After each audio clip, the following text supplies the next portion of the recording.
Time again for another great candidate conversation, and this time I get the opportunity to introduce you to Patti Case, who's running for 35th District House of Representatives, position number 2. How you doing, Patti? Great. How are you, Jeff? Good. Thanks for sitting down with me and talking with me. A lot of folks know you in the community from your longtime work with Green Diamond, and now you have moved on from there and are putting your hat into the ring for this big position to represent the folks of the 35th. So tell us, or tell those who may not be familiar with you outside of perhaps the Mason County area, because the 35th is pretty large, what Right. kind of a little bit about yourself? Well, thank you. And I just want to take a moment to say thank you and thank Oh, I-Fiber One for yeah. doing this. It's a great service It's to the important to community. get the information out there. So you know the story, Jeff. I have worked for Green Diamond Resource Company, which is a timber company, uh, for 32 years in all and 27 years in this life. I recently retired. I've long thought about running for public office because I think I have something to offer. Um, I've had a long history of working in policy realms and really working on getting people to sit down and talk and get through their issues and get to the other side. So I've also served our community for a long time in many different aspects, and I wanted something really meaningful that I wanted that it, to take forward. And I've been encouraged to run. A lot of people are encouraged to run, but I really feel like I have something unique to offer. And certainly, I've lived in this rural community much of my life, and I know rural communities probably better than most. And I know what makes them tick, and I know what makes us angry. Hmm. And boy, oh boy, we've seen any number of policies coming out of our urban neighbors that really don't work here. And I want to work for the people of this community to make sure that we have policies that work here and don't set us far behind our urban neighbors. Let's talk a little bit about some of those platform issues, I guess, that you have then and how you would be able to work with folks on across the aisle when it comes to this. And how do you explain to those in the urban settings just how life is in a rural community? I remember talking with a legislator several years ago about carbon policy. And I explained to this individual, here's the thing. Here in Mason County, our working people, 43% of them are working out of county. That's how much we have to commute to get to and from work. Why? Not because they want to work out of county, not because they want to get on the freeway, but because we don't have jobs here. So what could we do to make that better so that we're not using so much uh, carbon fuel? This individual was from the greater King County area. He had never heard that before. It never occurred to him that that was one of the reasons why we drive so much Hmm. in these rural areas. Here's another reason that the Carbon Commitment Act and low carbon fuel standard really doesn't work very well here. We have a lot of people who are working using trucks that need to carry lots of stuff, heavy stuff, up hills, on dirt roads. And I always say, gosh, where are we going to plug in our logging trucks? Sure. To the nearest tree? So we've got to have that technology in place before we can answer that question. But what can we do in the meantime? You've seen the landscape of Mason County evolve over these last so many years, especially with your role at Green Diamond. Right. Um, Talk to me a little bit about the ways that you think we can bring continued industry or new industry into Mason County, where that, or the 35th, I guess, at a broader sense, where Mhm. that would look, and how do you kind of be able to explain that to the folks in the northern part of the 35th, which is, pretty urban there with Kitsap and Bremerton, and then south now Mhm. into Rochester as parts of the district have expanded. Right, right. And I think each part of the district is in a little bit different situation. Certainly, the military economy in Kitsap County is quite robust, and we want to protect that. One of the ways we need to continue to protect that is to protect our freight corridors. And that's a scary prospect with gas tax that is decreasing all of the time in terms of providing revenue. I'll come back to that. Okay. In the south, Thurston County, we're certainly quite dependent on the Thurston County government economy, but there's a very robust business economy there as well. We need to protect that. In this day and age, with so many of us able to work from home and and thrive in these rural economies, and we've seen any number of people moving to our community during the pandemic. We need opportunities to expand broadband, to expand those offerings, but also at the same time, I think we are so desperate to meet. And so, what about some in-person town halls? What about creating new ways? I think one of the ways that we do this well is the North Mason Community Voice. That's a group that has gotten together and they meet once a month at the hub in Belfair, and what a great offering that is, just to help our citizens understand what's going on in the community. I got a little off track there, and I That's can't okay. remember your That's question. okay.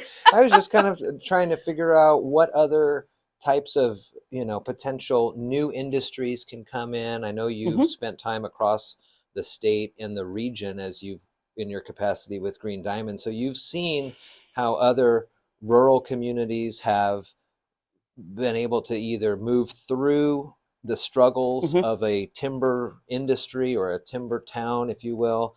And, you see other places in Eastern Washington that really adopt kind of these server farms or things like that? Or what are some of the Mhm. other ways in the 35th that you can expand that industry so people don't travel? That 43% doesn't leave every Right, day. right. So, one of the issues that we have in rural communities is zoning. And that's a complex issue, but it has to do with the Growth Management Act. And we need some more flexibility there. And we've talked for a long time about the situation in Mason County where uh, we have plenty of commercial industrial land, but none of it is purchasable. And so is there another way we can do this? Can we give back some of the land and juggle this so we have some private land that somebody can purchase? Maybe that's an option. I always say, let's work on the industries we already have, make sure that those are robust, but then let's think about what's compatible with that. And certainly, here's an example. I think this is just a match made in heaven. We have the forest products industry, which uh, it, you know grows and harvests and grows trees in the upper watershed, and then we have the shellfish industry in the estuaries and in our salt water, and that thrives on clean water, which is provided by those trees upstairs. I feel like we haven't really scratched the surface in terms of the economy. We're a little bit off of I-5. And so transportation is critical and freight corridors are critical. And certainly we are suffering without what we used to call the Belfair Oh, bypass. yeah. And goodness gracious, we've been working on that for 27 years. It's time to get going. I understand they're going to start drilling holes this summer. Well, it's about time. We Mm-hmm. should be moving much faster on creating and maintaining that basic infrastructure for our communities. If the voters in the 35th elect you to go to Olympia, I mean, talk a little bit about your past policy experience dealing with legislators and how you think you would be able to communicate to them across the state that the 35th is an impactful portion in the overall state outlook. Right. Having worked in the timber industry as long as I have, uh, We've been through the spotted owl wars, Mm-hmm. and I often say we lost that battle, but we learned how to win the war. And how do we do that? These issues are complex. I often say that the easy stuff was all solved before the Reagan years, Uh-huh. right? So these issues are very complex, and we need to have the people in the room. It's one of the things that hasn't happened in the last couple of years, and it's very frustrating. We've had a majority party that hasn't been listening. We passed laws having to do with law enforcement. We really didn't have law enforcement officials in the room to help guide that and make sure that they didn't go too far. And the result is that our law enforcement officials are handcuffed and they are not protected as they're trying to protect us. We went so far in protecting the accused that we forgot to protect those who are there to protect us. Another example is gun legislation. And if you love legislation and you want to, limit gun use, and if you hate it, it doesn't. The point is, we didn't have the right people in the room, and so we passed gun legislation that really doesn't work in the marketplace and really doesn't work for gun owners. So I have a long history of getting people together, making them sit down, rolling up our sleeves, and getting things done. That's what I want to bring to Olympia. How has the reception been for you across the 35th? I mean, you're again very well known in the Shelton and Mason County communities, but your work in the northern parts of the district and the southern parts of the district, what has been the response? The response has been extremely positive. I have absolutely loved getting to know people and learning what their issues are. As you know, I have grandchildren, but as I talk with younger parents, one of the issues they're certainly concerned about is our education system. My husband was a teacher for 32 years, much of it right here in Shelton School District. And I find that we have, first of all, our children have languished. We sent them home for a year and a half and expected them to catch up and keep up on Zoom. And I don't know about anyone else, but I have one child who's very kinetic. He needs to be doing things hands on. Mm-hmm. And that didn't happen. I just talked with a woman in the steamboat community a month or so ago, and she explained to me that she had just discovered her child was in first grade when the pandemic started. She's in fourth grade now.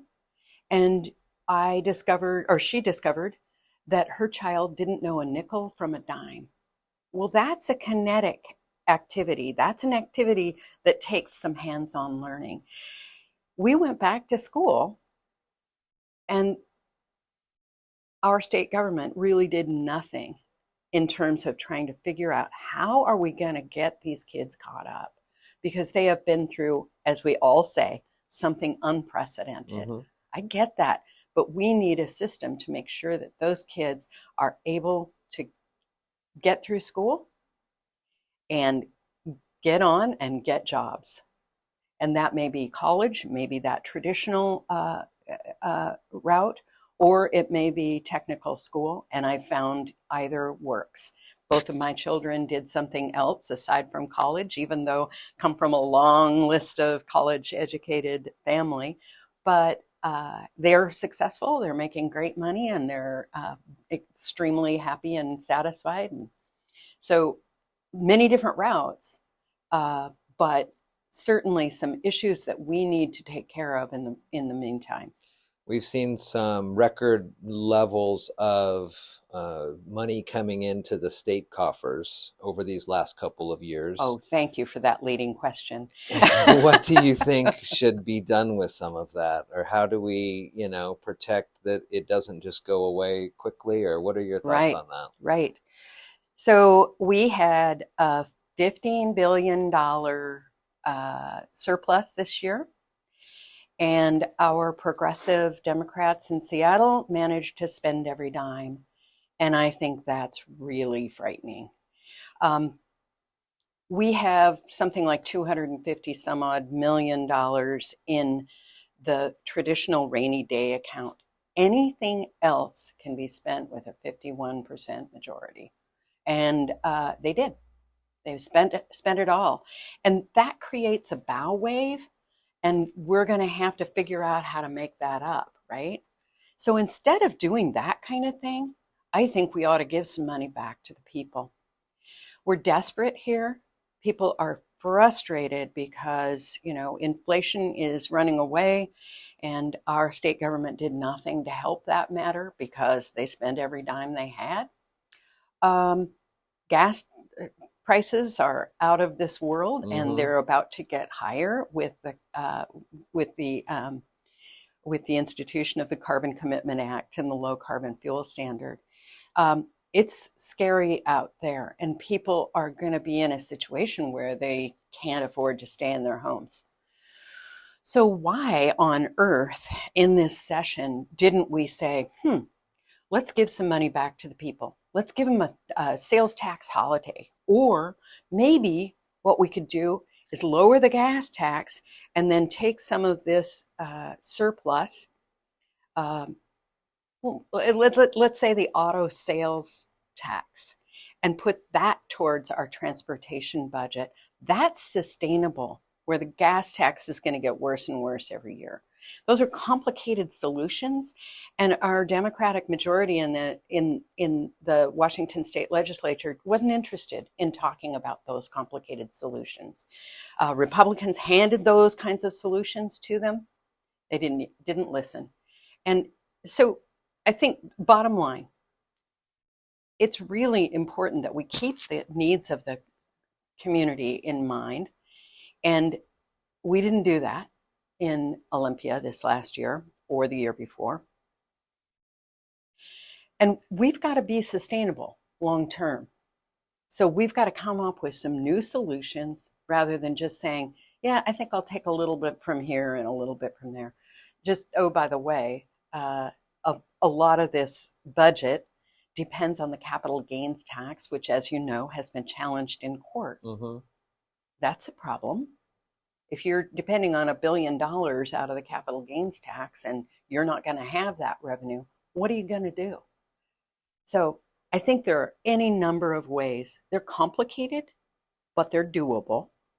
There are any number of ways where we can say, okay, we've got this policy in place. How do we do it more efficiently? How do we do this better, faster, and cheaper? She is running for the 35th District position, House of Representatives, number 2, as a Republican. Patti Case. What's your website? electpatticase.com. You can go and learn more about her and her platform issues here, but a great opportunity for you today to get introduced to Patti Case. Thank you. Thank you, Jeff. Appreciate the time.